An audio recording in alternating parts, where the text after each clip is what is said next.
जैसे आपका प्रश्न में ही उसका जवाब है कि 3 बार यानी 15 साल मुख्यमंत्री की हैसियत से छत्तीसगढ़ में नेतृत्व करने का अवसर मिला। 15 साल की यात्रा और 15 साल के बाद अभी जो चुनाव हुए, उस चुनाव में भारतीय जनता पार्टी की जीत के बाद पार्टी ने विष्णुदेव साय जी को मुख्यमंत्री बनाया। मुझे लगता है कि मुझे जो दायित्व मिला है स्पीकर की हैसियत से काम करने का, तो ये हमारे यहाँ ये सारे निर्णय पार्टी करती है, विधायक दल करते हैं, और जो दायित्व मुझे मिला, मुझे लगता है कि वो 15 साल मुख्यमंत्री की हैसियत से भी मैंने पूरी ताकत से काम किया, और अब पक्ष और विपक्ष को साथ लेकर स्पीकर की भूमिका में भी मैं आया हूँ, तो मुझे उतना ही आनंद आता है, उसमें कहीं कोई दिक्कत नहीं। जी, लेकिन जनता तो नहीं, लेकिन कुछ लोग कहते हैं कि भाई चेहरा भले ही साय जी हैं, लेकिन सरकार तो आप ही चला रहे हैं। मुख्यमंत्री मुख्यमंत्री होता है और स्पीकर स्पीकर होता है, सबकी भूमिका तय है, और मुख्यमंत्री की हैसियत से विष्णुदेव साय बहुत अच्छा काम कर रहे हैं जी। और 1 साल में जितने वादे उन्होंने किए थे उसमें से अधिकांश वादे पूरे कर लिए हैं, और उनके नेतृत्व में छत्तीसगढ़ तेजी के साथ विकास कर रहा है। सलाह लेते हैं आपसे या आप उनको सलाह देते हैं? अब हम लोग साथ काम किए वर्षों तक, विष्णुदेव जी संगठन में भी, सरकार में भी, सब में हम लोग सब मिल के काम किए हैं। समानता उनके सलाह के लिए पूरी टीम है, मंत्रिमंडल का उनकी पूरी टीम है, और कभी कभी किसी विषय में चर्चा होती तो हम लोग बात करते हैं।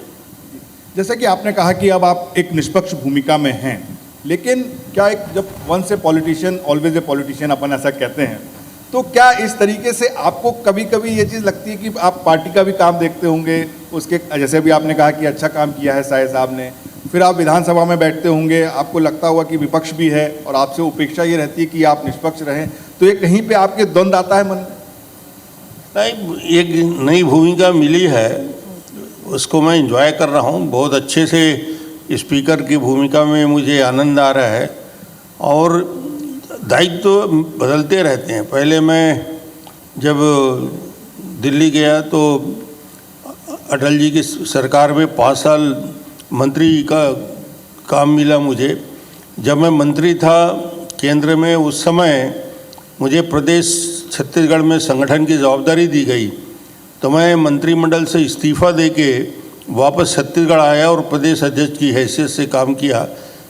और उस समय नई सरकार जब बनी तो उस समय मुख्यमंत्री का दायित्व मिला। तो मुझे लगता है कि दायित्व बदलता रहता है, कब कौन सी भूमिका में कब काम करना है, ये इसके लिए हम लोग तैयार रहते हैं, और पार्टी का जो निर्देश होता है उसका 100% पालन होता है। जैसे कि ये दुर्ग संभाग जो है 2013 में आपके समय में बना, और इस समय चुनाव भी चल रहे हैं, जो लोकल इलेक्शंस हैं, तो आपको क्या लगता है कि जिस जो सोच के साथ आपने ये संभाग बनाया था दुर्ग का, जिसमें राजनांदगांव, कवर्धा ये सब आते हैं, वो आपका सपना इस समय पूरा हुआ, या यहाँ पर और क्या करने की ज़रूरत है, या क्या किया आपने जब इसको संभाग बनाया तब? देखिए, संभाग का बनना और दुर्ग को यदि ऐतिहासिक परिप्रेक्ष्य में देखा जाए तो दुर्ग ने एक लंबी यात्रा तय की है। अलग अलग दौर में दुर्ग ने बहुत सारे उतार चढ़ाव देखे।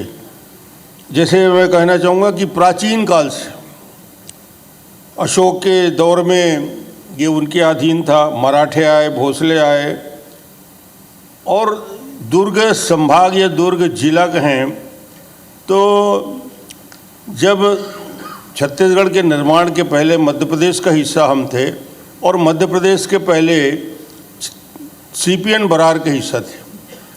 उस समय राजधानी नागपुर हुआ करती थी। अंग्रेज़ों के दौर में उसका एक CPN बरार का गठन किया, तो उस समय दुर्ग जिला या दुर्ग संभाग उस समय बना नहीं था, दुर्ग जिला था। 1907 में जब इसका निर्माण हुआ तो दुर्ग जिले के निर्माण में हम पहले CPN बरार के हिस्सा थे। उसके बाद मध्य प्रदेश के गठन के बाद मध्य प्रदेश बन गया, और मध्य प्रदेश में ये दुर्ग का हिस्सा आ गया, और उसके बाद तीसरा परिवर्तन 2000 में आया जब छत्तीसगढ़ का निर्माण हुआ। तो ये लंबी यात्रा दुर्ग ने किया है और इस यात्रा में बहुत सारे माइलस्टोन दुर्ग ने तय किए हैं।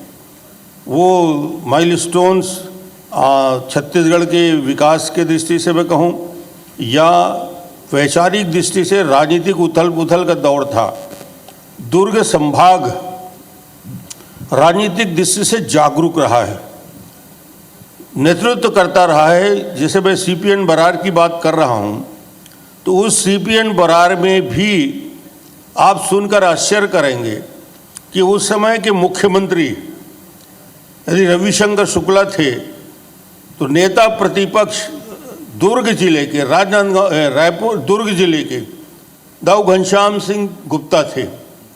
ये दुर्ग के रहने वाले 13 साल तक CPN बरार के स्पीकर रहे और उसके साथ ही साथ राजनांदगांव जिले को भी ले लें दुर्ग संभाग में तो ठाकुर प्यारेलाल लीडर अपोजिशन थे। तो उस समय भी दुर्ग संभाग की स्थिति ये थी कि हमारे यहाँ से जाकर नेतृत्व वर्ग CPN बरार में लीडर अपोजिशन था, CPN बरार में स्पीकर था और वो नेतृत्व वर्ग काफ़ी मजबूती से काम करते करते आगे बढ़ा। अब ये दुर्ग जिला 1907 के बाद बढ़ते बढ़ते जब नए संभाग का हमने गठन किया और उसके पहले जिले के रूप में गठन हुआ, बहुत सारे माइलस्टोन हैं जो माइलस्टोन दुर्ग ने किया। जैसे भिलाई स्टील प्लांट का आना, जो कुछ अनूठे चीज़ हैं हमारे संभाग में जो हिंदुस्तान में या बाकी राज्यों में नहीं है।